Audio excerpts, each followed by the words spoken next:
So it is an honor for me to welcome everybody to Shabbat Sparks. Okay. And your child or grandchild is reaching a very big milestone next Thursday as they receive their very first Chumash. And when I personally think about what bonds generations of Jews, something that really stands out to me is Shabbat. And because Shabbat is more than a mitzvah, it's just a big family experience. And it's really at the center to me. And that's why I chose that as a topic for us to talk about, tonight. You know, we're inching up to a year of COVID now. Purim time, it'll be a year. And I know that all of us have been doing our best to look for silver linings, especially today when class 2X was in quarantine and we were filming. And I recently read that in Chinese, the word characters for the word crisis consists of two different symbols, and you could see them up here. One is danger and one is opportunity. And I've been giving a lot of thought to the fact that this long and continued crisis and sense of vulnerability present challenges and also present opportunities for increased appreciation of what matters most in life. And when I think about Shabbat, I feel like Shabbat is really a wonderfully opportune time to focus on what matters most in life. Our values, our family. And even though it's COVID, life is still fast-paced, and Shabbat continues to be an antidote to the fast-paced world that we live in, and provides a time for meaningful connection and a time for us to deepen our relationships with Hashem and with our family. So tonight, we're going to focus on how to maximize the Shabbat experience in our homes so that, as it's referred to in Lecha Dodi, it could be the Mekor HaBaracha. It could be the source of bracha that will have a long-lasting impact, not just through the very next week, but throughout our lives.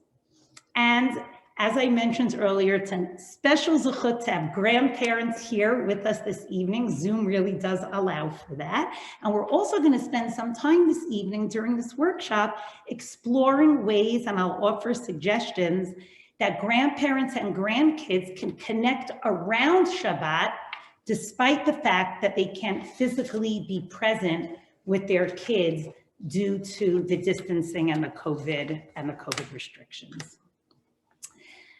Another huge reason why I'm just so delighted to have the grandparents here with us is because when I talk about Shabbat, I always start with what Dr. Pelkovitz in his book, Balanced Parenting, calls the family bumper sticker. Right? You think of it, if you were to wake up your kid or grandkid in the middle of the night and ask, what is most important in your family? What would that kid be able to answer like this if they were just awakened from their sleep with just 1 second to think? And we want to make sure that we're doing a good job transmitting what those family values are that are most often passed down from generation to generation. And Shabbat is a gift because it's an opportunity for us to find the time and spend the time acting upon those values. You know, it goes without saying, but nonetheless, it's important to state that while there's so much to learn about life in school, there is much, much to learn about life at home. And that's all about the relationships and values that you can be teaching to your children through the way you're living your lives with them. Because parents and grandparents, your kids have wonderful teachers. You still remain their most important prime educators. Rav Hirsch beautifully explains that when we say in Shema, V'shinantam levanecha v'dibar tabam, and he talks about learning Torah, he says, B'shiftecha b'veitecha u'velechtecha b'derech, that we learn Torah when we're sitting in our home and when we travel and when we're on our way. And he explains that B'shiftecha b'veitecha means, how do we sit around in our home? What are the values that we're imparting? What are we spending time doing with our children? Are we showing them how much they matter to us? Are we making an effort to play a board game with them, giggle with them, and snuggle on a couch on Shabbat afternoon? That's part of the Torah teaching as well. That's the wonderful B'shivtacha b'veitecha, and Shabbat allows us to have more of that kind of time. How can we build in time with grandparents over Zoom? That's a B'shivtacha b'veitecha also. That's thinking about our values in a real way. When can that happen, and how could it happen in our week? It's a constant flow that we have extra special time on Shabbat, but through the week, this flow of b'shivtacha b'veitecha, of the relationships that we have in our home and from our home, that we want to be able to impart to our children. I personally, when I think about Shabbat being Makar HaBracha, I think a lot about the balance between technology and work and home. And in that way, Shabbat can help guide us and plant us for the week that's up ahead. So it's our big values, it's our family mission statements, it's our bumper sticker, and it's also the day-to-day of how to take that and make it a part of our life. Because downtime with our kids, whether it's with a parent on Shabbat afternoon or whether it's a grandparent on Zoom at this point, it's the ultimate FaceTime. And it sends a message to a child, I want to be with you, period. I love to be with you. And we all know that even when kids misbehave, because they all do, and even when they're disappointing us, because that happens to everybody and with everyone, we never, ever, ever want to withdraw love in response to that. Because actually, when our kids are hardest to love is when they need our love the most. So tonight, we're going to explore together small steps that we can take to make Shabbat more meaningful and fun-filled and connected. And I'm going to be sharing a lot of ideas.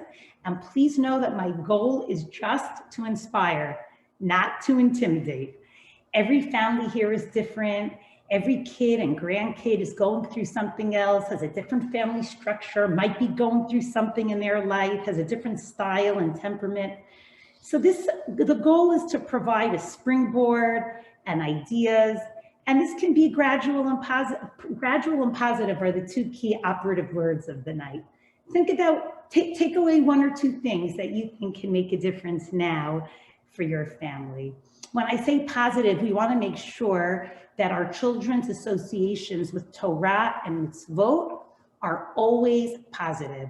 Like I love to say to parents, I quote Rabbi Horowitz on this one, Rabbi Yankee Horowitz, if you need to discipline your child, especially if it's something that has to do with the mitzvah or anything, just keep God out of it. God doesn't have to be involved in any of our conversations with our kids that are about discipline. Anyway, let's jump right in and let's talk about how we can prepare for Shabbat all week long. According to Beit Shammai, if we see a special food during the week, we should buy it and set it aside, l'chvod Shabbat Kodesh. So if we're in a supermarket and we're picking something up, a special treat for Shabbat, let's set it aside and let our children hear us say, oh, we're buying this l'chvod Shabbat Kodesh. Not all grandparents live close by and can hand deliver things. Some of them, sometimes they can be mailed, which is where Amazon comes in really handy. We can have something delivered to our grandchildren and tell them you could save it and open it up for Shabbat. It was actually so sweet. Last week, a different pod, unfortunately, was in quarantine, a first grade pod. And when I called to check in on the kids, one child said to me, oh, we received this special treat that the school sent, but I'm waiting to open mine until Shabbat. So there's something special about, delaying that and making it special for Shabbat. Additionally, during the week, again, we're not really going to libraries in the way we used to now during COVID, so some of it might come with ordering a book on Amazon, but thinking about how to thematically connect a book that we want to order or read with our child and connect it to the Parsha can really be lovely. So whether it's Parshat Noach and it's a book about floods, or if it's a book about rainbows, that would just be an example. Also, grandparents, sending your grandchildren fun facts that relate to some theme that's in the parsha. This week's parsha, when we learn about the makot, you could say, fun facts about frogs, and that's something that you could send or share with them in some form. They might then want to share it with their family at the table. I'm trying to think about sending handwritten letters too. I'm starting to do that with my own young grandchildren, because I think that there's something special about kids being able to read it again and again. I'm just sent a few dollars to my 8-year-old granddaughter, my oldest granddaughter, because she lost a tooth, and I included some fun facts about enamel. And it was just like 1 or 2, but I just thought it would make the letter a little more fun, and perhaps have her save it and look at it again. During the week, parents, kids can be included in the menu planning and the food prep if possible. You could casually ask for a request. What are you looking forward to? What would you like to eat this Shabbat? I'm generally health conscious, but when it comes to helping kids feel independent, a Duncan Hines type of brownie mix that a second grader can do from A to Z on their own can be an absolutely perfect food prep that they can do for Shabbat. And I'd like to let grandparents here know that the kids are becoming more and more comfortable on Zoom. So they could open up a laptop in their kitchen, and you could have a laptop open in your kitchen, and you could actually both prepare something for Shabbat together, and you could be serving it in your home, and they could eat the same in their home. That could obviously be something like baking, or it could even be something like cutting a salad together and saying, let's pull out the same vegetables. Let's make it same. We could make it twin salads. And it's just a casual way to interact with them in a way that's in their everyday life. And then when they eat it on Shabbat or serve their family on Shabbat, not only will they feel great, but they'll have a very positive association with you. On the topic of food, some people are real foodies, and it's a wonderful way for them to express their creativity. So parents, I make this suggestion if it's something you enjoy, right? We want to do things with our kids that we enjoy. There's a lot of this on Instagram now, thematic connections to the Parsha, right? So that would be like lentil soup for Parashat Toldot, or somehow creatively creating bundles when we talk about Yosef's dreams or different things for the Makot. The kids could be involved in creating them. There might be one that you want to create. They can then guess the connection, whatever works best for your family. But it's important for all of us to be reminded that when our kids are invested in something, they feel greater ownership, greater pride. So we're talking about strength-based model here. If you have a child for whom this really speaks to and this would make them feel great, go for it. We're going to talk about some other ideas too, because kids come in lots of different styles and temperaments. We're going to move right along now to Erev Shabbat.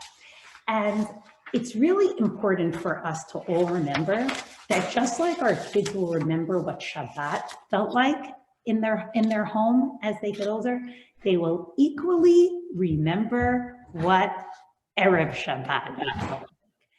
And therefore, it's incumbent upon us to do our best to create as relaxed a feel in our home as we can. Now, I get it. Friday afternoons are busy for all of us. It's mostly everybody's weakest spot. So what can we do to try to help make it a little calmer? What kind of improvements can we make in this area? So the first thing we have to do is think about, well, how do I want my home to feel on Erev Shabbat? And what changes can I make to move it in that direction? That might mean preparing one less side dish for Shabbat, because maybe by preparing that extra thing, it's making me feel more frenetic, closer to Shabbat. Having the table set on Thursday night, especially when Shabbat starts so early.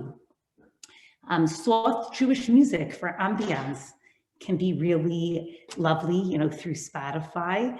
And as Shabbat gets later, thinking about food that the kids could eat on Friday afternoon. Grandparents, another fun activity that you could do on Zoom with your grandchildren. Look at the picture on the far left. They're all different ways.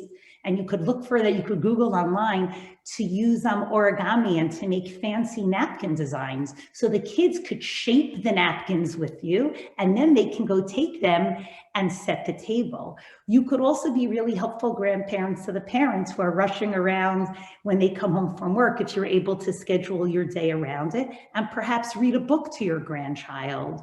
Virtual babysitting and meaningful bonding can be really lovely on an Erev Shabbat, and is also really helpful.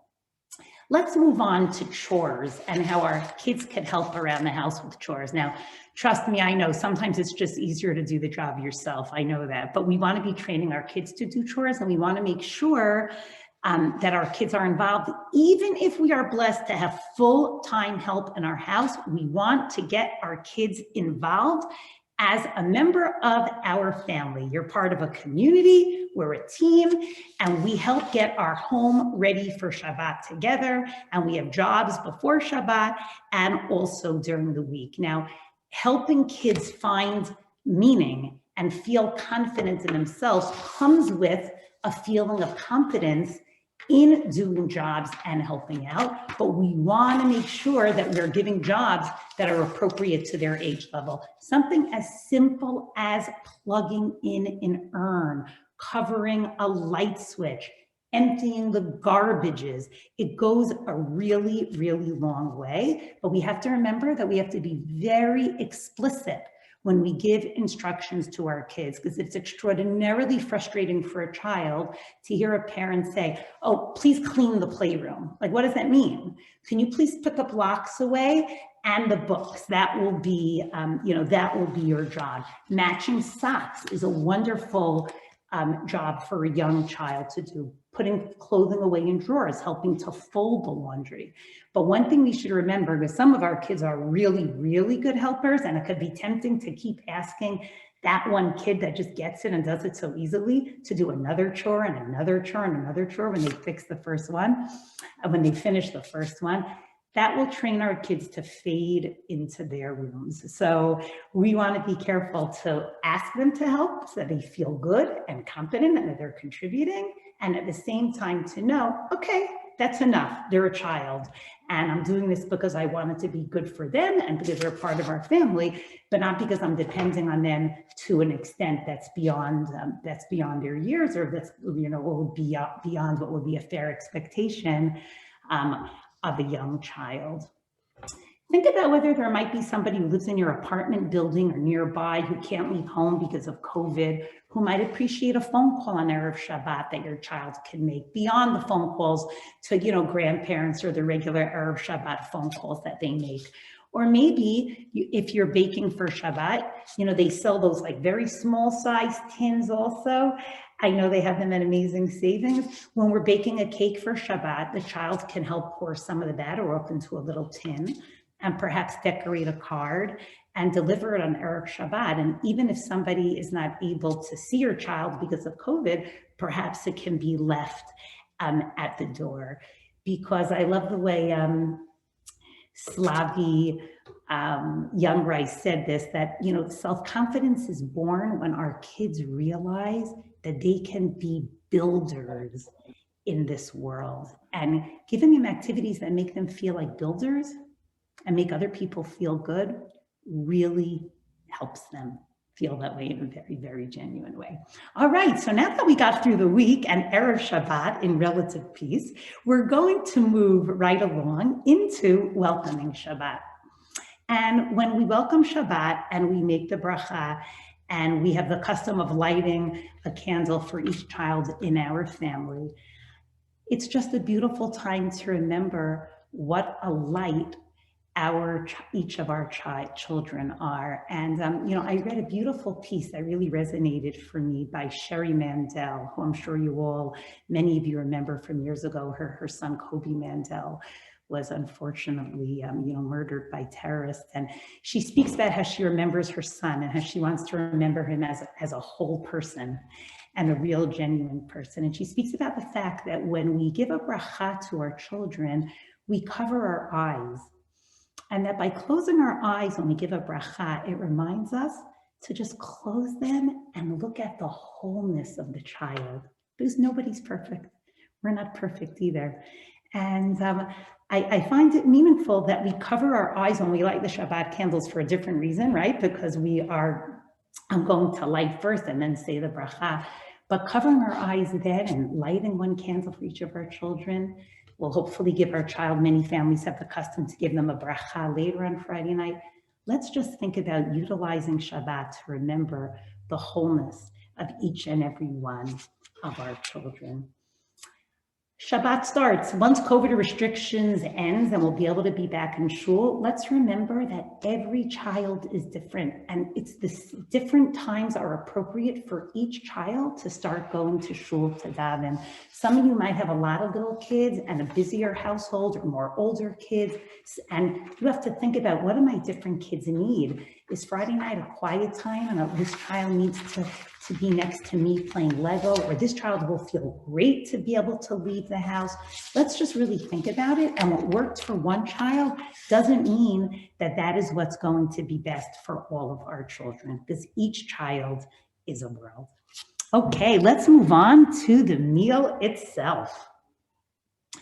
The Shabbat meal requires us to think about the following. Who are my cast of characters at this table? What might one of them or some of them, or hopefully not all of them, but maybe, be going through at this time? Right? Do I have a kid in my family who might be stuck in a certain role or have a certain label, and we could try to free them from it somehow and utilize our Shabbat table to do that? Let's think about that, because I think that by thinking about these questions and by being sensitive to the specific needs and strengths and weaknesses of each of our children, we could minimize and avoid tension and be proactive and promote lots of growth. So for example, let's think about the hot spots, right? Like, which kid might lose it during Kiddush? You might want to make sure to stand near that kid and have your arm, just like giving them gentle, that body pressure. We all know the kids that need that, right? On your shoulder. Or who is the kid who's going to flip out that their piece of the challah is not the right size? So if you think about who your kids are and what might happen at the table, then we can think about a plan so that we can help that child, right?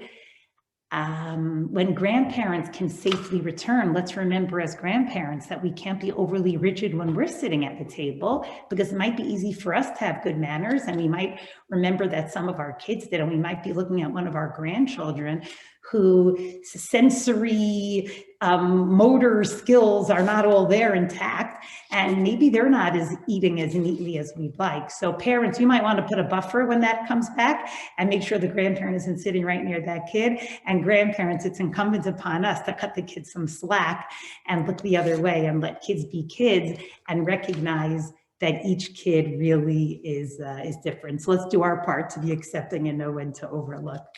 So here are some of my musings from over the years, the questions that I try to ask myself for my kids at the Shabbat table.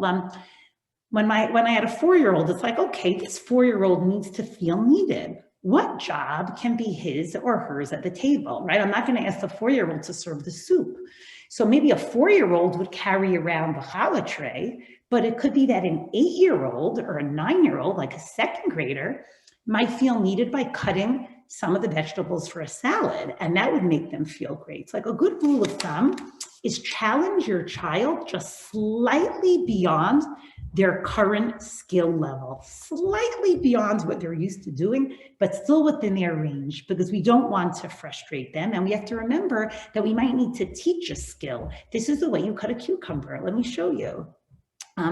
We want to be promoting independence, and we also want our children to be able to feel competent. So we want to make sure that it's something that's within their reach and that we know that we've shown them how to do it. So just even encouraging them to carry that small dish really can go a very long way. Now, there are some kids that need breaks from the table and have a hard time sitting. So those would be the child, that might be the child that we would call upon to help set up dessert in the kitchen. And they could feel so important setting up a dessert platter. Might it look a little less beautiful than if you would have set it up? Maybe, but who cares? they'll feel like $1 million, and that goes a really, really long way.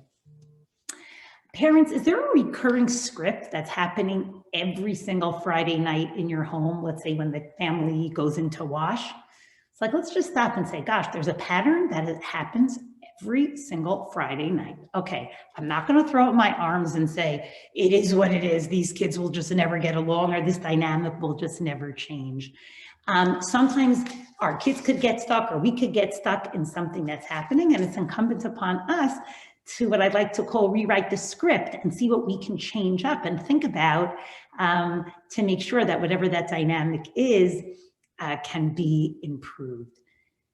So let's just think about each of our kids as individuals. What can I do to make them feel capable? What can I do to make them feel loved? What can I do to make them feel competent? Another question, what's my family up to this Friday night? How tired are they? What works for serving? Is it best to just serve buffet from the kitchen as the kids are starving and a parent is exhausted and wants to make cleanup much more simple? Great, go for it. We want our kids to practice passing. We think that it's nice to serve it from the table. Whatever works for you. We want to be raising the bar, but meeting our kids where they're at and remembering that they are little kids. They're not adults. We have to let kids be kids if we want them to grow up to be great adults. They're little kids, and we have to celebrate that with them. So what's a way that we could stretch our kid beyond? So I'm just going to give an example. At one point, we introduced a rule in our family that whoever brings the drinks to the table should offer to pour for others first, right?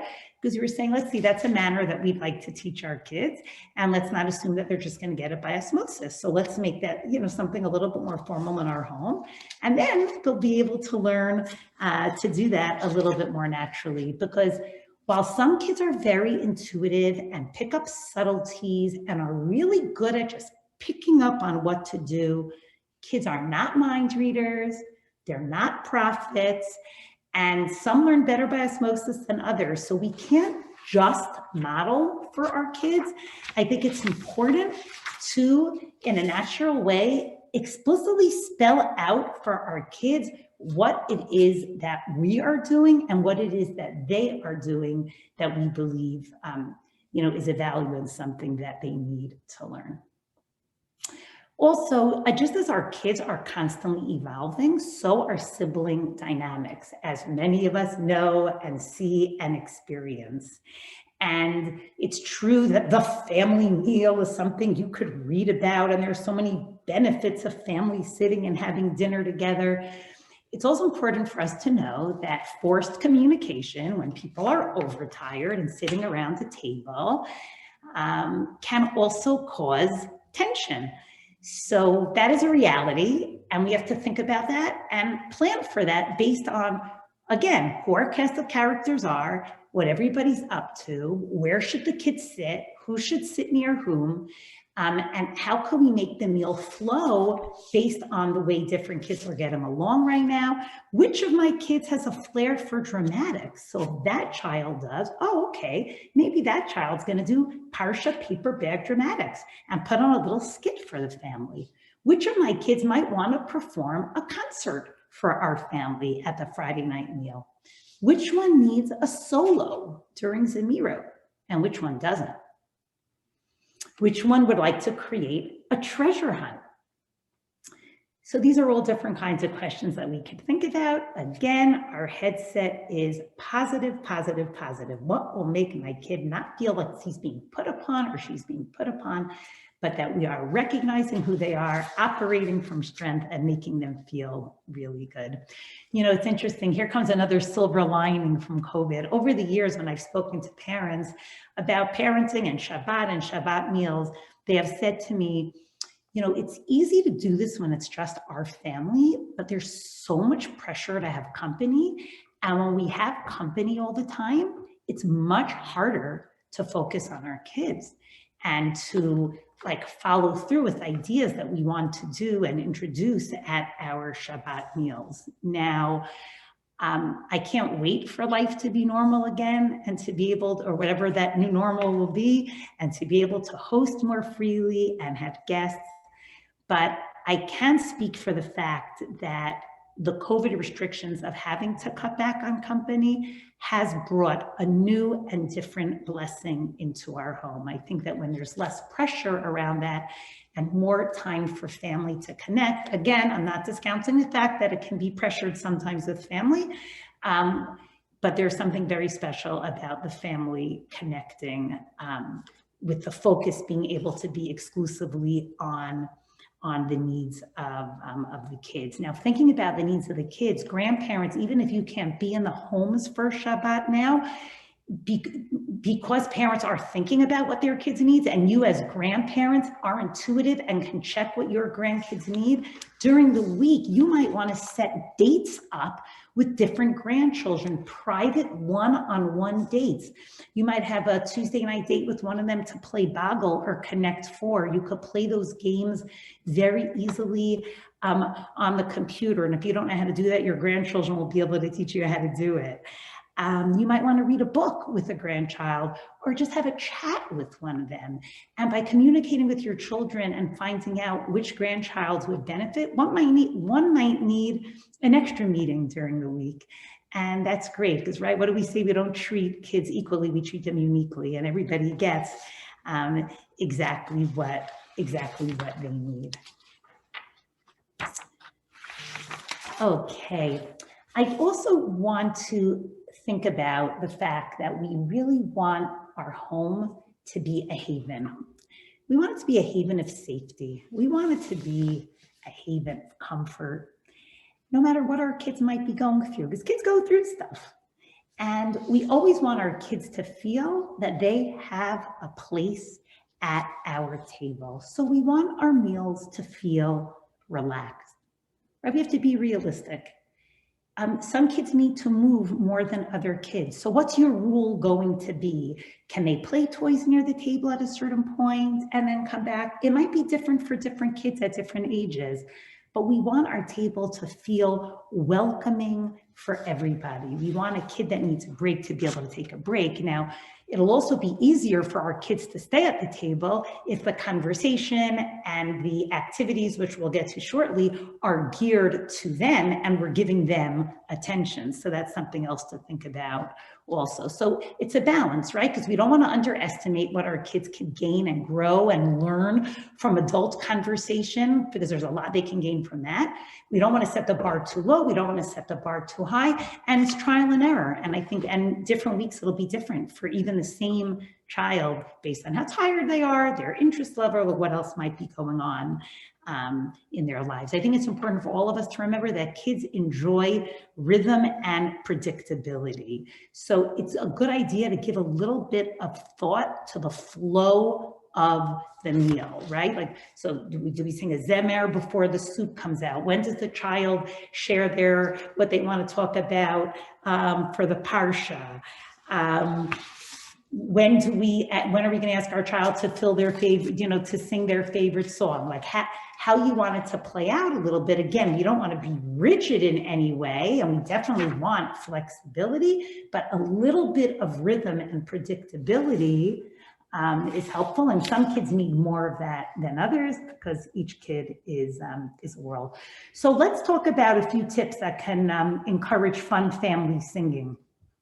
Not everybody likes to sing, but for families that do, consider inviting your child to sit on your lap during the song. Some little kids like to dance.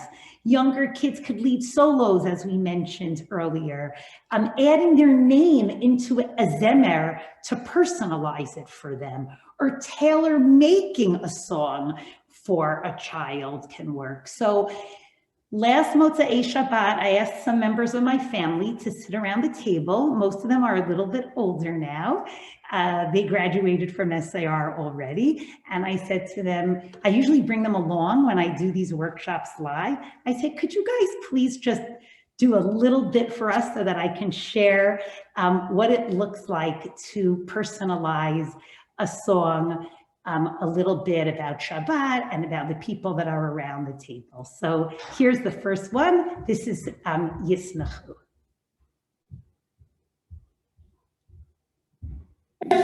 3, go. We wait, Sunday, Monday, we wait.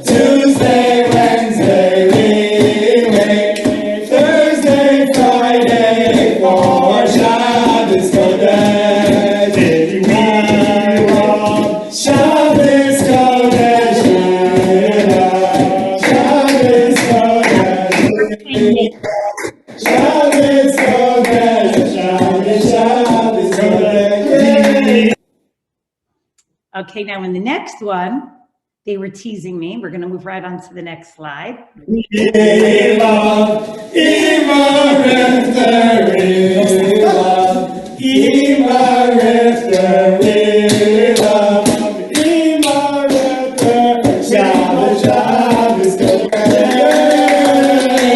So we'll go around the table and say the names when the kids were little, and that was really a lot of fun. Now I'd like to talk about Shabbat games that we can play at the table. I have many game ideas to share with you, but we are only going to talk about 3 tonight just because of lack of time. But anybody who's interested in a further collection, please reach out to me. It'll be my absolute pleasure to share more with you. My father, Zichrono Livracha, Dr. Abraham Stern, invented many of these games, and the Shabbat table in my house growing up was really a fabulous, joyous experience for me. And it makes me feel so good that so many families continue to play games that he created when I was a little girl for me and for my 4 sisters, which was really fun. Shabbat table games keep kids at the table in a fun way, and they bond families. So the first game that I'm going to teach you is called Hide the Kiddush Cup. And the way this works is, you know what, we're going to play the video first, and then I'm going to show you. Well, welcome to this Shabbos meal taking place on Motzei Shabbat at the Richter home. We are thrilled to have you join us. We will be playing Hide the Kiddush Cup. We will take this Kiddush Cup and we will send the person out and we will hide it. We can hide it under here, but it has to be visible. We can hide it here. It must be on the table. We will then sing a song. As the person gets closer to the Kiddush Cup, we will sing louder. As they're further away, we'll sing more quietly. And that's the game. But to make it more complex, traps. Now, you can go ahead and add a trap here. All the steps. Really, the cup's here. People pick it up, and it's very fun and exciting. Make it fun for older kids. He's explaining how we use traps for them, for the little kids at the table, and take napkins, dentures, and build all different traps. Kids, and just such good positive energy, and it's so enjoyable, and we hope you enjoy it. Who wants to go out? I'll go out. All right, this is a cup for you. He offered to go ahead. Must stay on the table. Now, Simi, let's say I go ahead and put it on the floor. Is that okay? No. What if I put it on my lap and I'm near the table? That's not good. No. It has to be on the table itself. So I'm going to have Yitzi hide the Kiddush Cup, and we'll then pick a song. All right, let's make some traps. Some traps. The traps should be close to the Kiddush Cup, because if they're far away, they are not as effective. All right. Move the tablecloth. I wish we had some more food left on the table. But and then we're going to put this. There wasn't so much stuff on the table as this was after Havdalah. Okay, here we got this. Put a trap here. Put a trap here. We'll put a chewy bar here for a little trap. We'll do some. Put a trap there with a little napkin. A little bit. The cup has to be visible. We could use the mask as a trap for Corona, of course. But the cup is visible coming from. All right, we are ready. Which song do you want to choose? Speaks. It's a nice way to add songs to the table as well. Okay, I don't know how long it is. Shimshi, we're ready. Ready? Yeah. Okay. I don't know.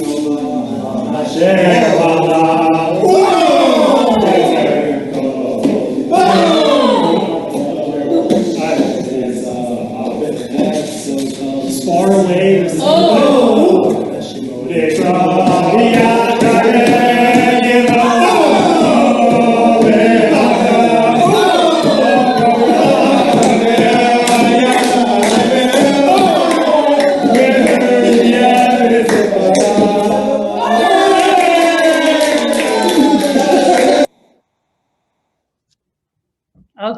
so that was Hide the Kiddush Cup.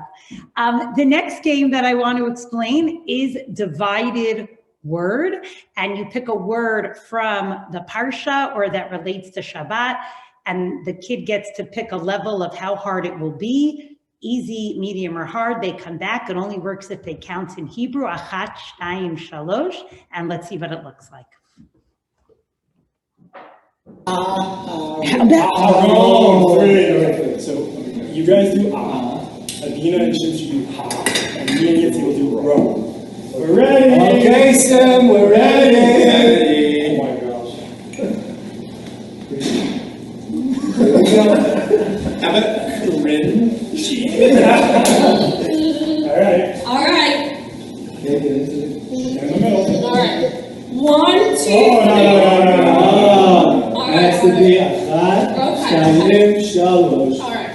Achat, shtayim, shalosh. Wow. I heard like a row over there. Row. Gently down the street. Achat, shtayim, shalosh. Run. I just heard like an ah down there. Okay. Let me listen a little closely here. Achat, shtayim, shalosh. Run. Aha. Okay. Achat, shtayim, shalosh. Run. All right, I think I heard it. Aaron. Yeah. I heard the aha. Great job. All right, proud SAR grads. Always end the game on a high. When we play divided word, you want to give people a turn, and kids always say, can we play again and again and again? But like after everybody has one turn, stop it on a high because you don't want to overuse the games. A third real quickie that I just wanted to mention is this works well with some families. Some kids really like this. I'm going on a trip to Israel and I'm bringing with me. And then each person adds a different item that they're bringing. You can do it according to the letters of the ABC. And that's just one other idea. Okay, we're going to move along now to 7 tips that can help promote meaningful conversation at the Shabbat table, right? My kids know that a line that I like to use is, let's elevate the conversation. And a very little bit of preparation will go a long way. So let's start with tip number 1. Tip number 1 is conversations of talking about the Parsha. You do not have had to like study the entire Parsha in depth to be able to have a meaningful conversation about it. First of all, we know that there are lots of opportunities to look on websites for discussion points to have about the Parsha and to print those out before Shabbat. There are also lots of books that you can easily order and have it in your home. I'll just list a few right now. Table Talk by Rabbi Rafal Pelkowitz, Rabbi Franz on the Parsha. There are many, many books that you could read personally. One of my personal favorites is Rabbi Aryeh Ben David's book. He has around the Shabbat table, because this has guides for lots of meaningful conversations. He has excerpts in here on connections to Golden Ear, quotes from Natan Sharansky. I find this one really beautiful.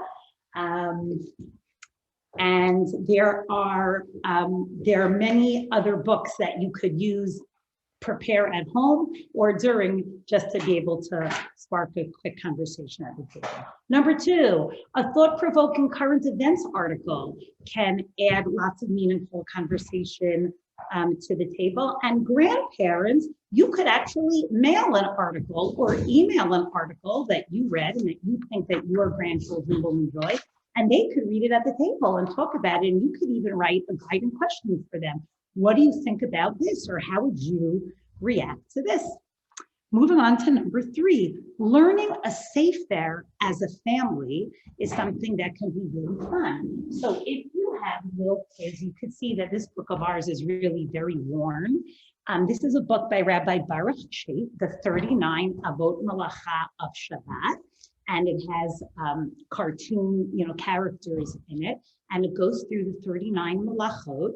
And you could do a little bit every week, learn it as a family, and even make a siyum when you finish. some other ideas of what you could learn as a family. This actually was a classmate of mine in elementary school, Rabbi Shalom Hammer, the Family Parsha book. I highly recommend this book. He goes according to the letter of the alphabet. You could pick which ones work, and you could ask questions from the parsha that come from here. This is, of course, in addition to what your kids, would be bringing home from school. There are Torah rhyme books and riddle books that you could read to your children, and basing it around a book can really be helpful and can be something that that the kids look forward to. Koasu Chachamenu is a book that has been translated into English by Yocheved Siegel, which is lots of stories from the Gemara and from different midrashim. That's also great. So like whatever works, whatever interests your family. If this is something that speaks to you, you could consider it. Moving right along to Slurpee questions. Sometimes if you want to inspire your kids to think about something, you could ask them a question. And in our family, we did this for a short while when our kids were at a certain age. They got a 7-Eleven Slurpee for finding the answer, for looking for the answers. That just added a little bit of flair. Number 5. Your different kids in your family, if you're blessed to have more than one child, your child that you have that's in 2nd grade learns interesting things in school that week that you might not know everything about, or that other family members at the table might not know about. And that could really be something beautiful for them to share. This is something that a child can Zoom about with a grandparent on Thursday night. They can even screen share and show different projects they made or what they learned about something. And then that could even be like a practice for what they're going to share with the rest of their family at the table. Also, for families that have older kids and you don't want them rolling their eyes when the really younger kids are teaching things that might be a little bit slower for them. So like what we've done is we've said to our kids, like you could pick 1 or 2 things to share from your parsha sheet. If they have lots of older siblings, that would be too much, or maybe they could share the rest of it with a parent afterwards. But if a 2nd grader learns something in school about white rhinos, your 9th grader might actually be interested in learning about that. So using any school projects as a springboard could really be nice. Okay, number 6. Moving right along, you might want to ask your kids to share a good thing and a hard thing from their week. Some families call it the best and the worst of the week. I like to call it good and hard. And again, this for some families is like so natural and works so well. And there might be other families for which this doesn't work well. The reason that I like talking about good things and hard things is because I love for kids to know that there are hard things for adults too, that we are real, we are vulnerable, and we don't make believe that life is always easy. And it's good for our kids to hear us share that and for them to share the hardships of their weekend, the good things, and even also how they overcome it. I think it makes something really real and genuine about that.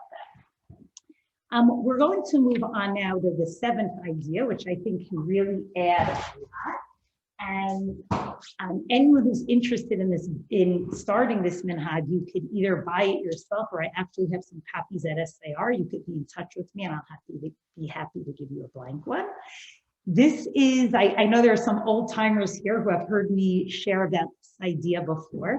This is called the Midot, Tovot, and Maaseh Gevurah book.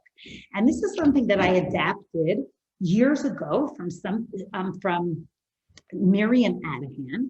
And the Midot Tovot are catching your kids doing the right thing and demonstrating good midot, exemplary midot, and Maaseh Gevurah is seeing your child do something that demonstrates strength, which will be different for different children and helps train us to look for the differences and recognize the strengths and what might be difficult for each child. We actually would write entries during the week, make sure to write, now my kids are a little aged out of this, but they love reading it, love looking back and reading it, it makes them laugh. And by looking for, making sure we write one about each child, you could then read it at the Friday night table. You don't want 7 entries for one kid and 2 for another. And I always find it interesting that it's Thursday night and you're like, gosh, I don't have an entry for this kid yet. So that's our job. We're the adults, right? Okay, I better look harder and look for something that I can identify that this child did that deserves to be recognized at our family table. I think it also encourages kids to understand each other's strengths and weaknesses and see like what they're working on and appreciate each other and pat each other on the back for their midot tovot and their maseh gevurah. I also find it very interesting to see patterns when I look through the book over the years. Like I'm going to give you an example of one that I'm going to read right now. Okay. This was about sitting in the car because I just kept finding that, where are we? Okay, Chani sat in the back seat of the van many times this week with a smiling and cheery and cheerful face. Okay, here's another one. Yitzi shared his special peanut butter cookies with Nehemiah and with Hillel in the car. Maaseh gevurah, this is when my son broke his foot and needed to do exercises for PT. Zvi is working very hard on all of his exercises. They're also time consuming. We try to be very mindful to write it in with descriptive language and not judgmental language, because you want the child themselves to realize, wow, I did that well. I'm a great kid. You don't want to write, he is so great, she is so wonderful. You want to be as descriptive as possible about what it is that they do. We want to send a message. We work as a family. We encourage each other. We love each other. And everybody in life gets into ruts. People go through hard times. We make sure to write these in print so that if a kid wants to go and read this midot book on their own time, they could privately go, open up this book and remind themselves just how good they are. When do you write in this book? So if you have little kids, you could do it after you put them to sleep, right? Like when you're laying in their bed sometimes, after they say Shema, before you leave their room. And there might be lapses. You might stop writing in this book for a few weeks and then pick it up again. It's the kind of thing that if you drop for a while, you could always pick it up again. But I tell parents that use this book, never be manipulative. It's not like, could you go get the diaper for me and then I'll write it in the midot book because I'm about to change a baby's diaper, right? We want to catch kids doing things right and build them and pull them from there. Some parents prefer a different venue. Some parents told me that when they give their child a bracha on Friday night, they like to whisper something in their ear that they saw their child do that week. Other parents like to leave a note on their child's pillow, letting them know something that they saw. But again, this is imparting what the values are. So if we're writing in the book that we saw a child act in a thoughtful manner toward a sibling, or help out at home, or reach out and be inclusive, then that's sending a message to our child. Wow, this is what my family values. We're going to move on now to Havdalah. I remember when my husband and I spoke and said, you know what, let's make Havdalah more of a thing. Let's let Shabbat know that we really are sorry to see her go. So therefore we said, okay, like everything can wait for a few more minutes. And after we say Havdalah, we could sing Hamabla Ben Kodesh L'Chol. And it just takes an extra 2 or 3 minutes, but it kind of like grounds everybody and makes it a little bit more of like a thing that we're singing, goodbye to Shabbat. With meaning, because checking our email on the showers, that could all wait an extra 3 minutes, but we work hard to make Shabbat beautiful. We want to be able to end it with sweetness. I hope that these ideas will enhance your week and your Shabbat and might help you build some fun family rituals that are meaningful and bonding. And I hope that will encourage your children to look forward to Shabbat, not as a restrictive day, but as their favorite day of the week, where there's a lot of can-dos instead of can't-dos. So there's going to be 2 important closing points that I'd like to make. One is, take it slow. one step at a time. Pick one or two ideas, as I said when I opened, and pick one thing that spoke to you tonight and take it from there. Just be positive, take pride in small changes. And the second thing I want to say is that we have to be realistic, because kids are kids. And sometimes there might be a Friday night that with all of your efforts and or Shabbat lunch that you put in to try to make the meal the best ever, you might just have to cut the meal short. You might just have to say, it's time to bench. Not out of anger, from a place of self-regulation, of realizing this is where my kids are at right now. Too much would be too much. So I want to again thank the grandparents for being here. I'm going to take questions in a minute, but having, a few generations present, I feel that each of you have what to give the other, and hopefully this could also open up communication between grandparents and their children to talk about ways that they could enhance relationships around Shabbat and during the week as well. So we're going to go out of screen share now and go back into gallery mode. And you could all unmute and feel free to put questions in the chat, which I'll let Ailey read out loud to me, or if anybody wants to unmute and ask a question, it'll be my pleasure to answer the questions as well. Thank you all. It was a pleasure to be together.